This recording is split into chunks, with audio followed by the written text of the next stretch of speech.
describe what is meant by a confined space. There are several definitions, but it can be agreed that a confined space is any place that is not intended for continuous human occupancy, and which contains one or more of the following hazards: the potential for a contaminated or an oxygen-deficient atmosphere, the risk of entrapment, difficult entry and exit, and the risk of engulfment. What does a confined space look like?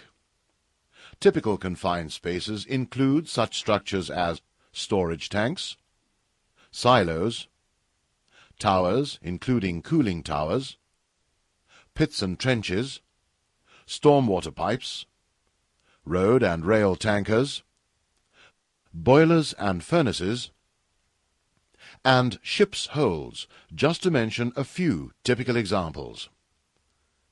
Of course, any space can become a confined space, depending on the conditions existing in it. For example, a motor vehicle is classed as a confined space. However, if exhaust fumes contaminate the air inside, then it becomes a hazardous confined space. A storeroom can be classified as a hazardous confined space if it contains vapor or fume-producing substances such as paint, thinners, or other chemical products. Any space will also be classified as confined when a person or persons who enter that space have a restricted ability to avoid or escape danger. The most common danger in a confined space is that of a simple lack of oxygen or oxygen deficiency.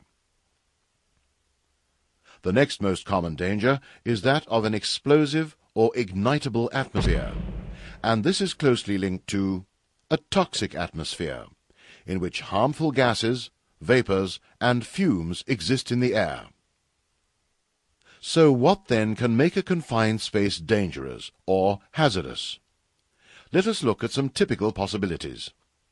Many confined spaces are used for the storage of hazardous substances and will sometimes require maintenance or repair. Even after a thorough cleaning, it is still possible that fumes may leach out of the metal structure, especially during hot work operations. Leaks and spills of gases or toxic substances often occur from nearby pipes or other vessels in the proximity, as they enter via drains or sumps. These substances may eventually create a hazardous atmosphere within a confined space. The work being done within a confined space can also create a hazardous atmosphere. Operations such as welding and flame cutting can seriously deplete the atmosphere of oxygen and result in an oxygen-deficient atmosphere. Gases can lay dormant in decaying matter or foul water. These gases can be released into the atmosphere as the matter is disturbed by workers' feet. Further conditions that commonly exist in many confined spaces include tripping or falling hazards, extremes of temperature, both hot and cold, water hazards and the risk of drowning, the risk of engulfment or being buried alive, electrical hazards, and moving or rotating machinery. Don't overlook the possible presence of vermin, especially in pits and trenches. So, what have we learned so far? We know that a confined space can be any place in which human activity is restricted and the presence of hazards is a real possibility.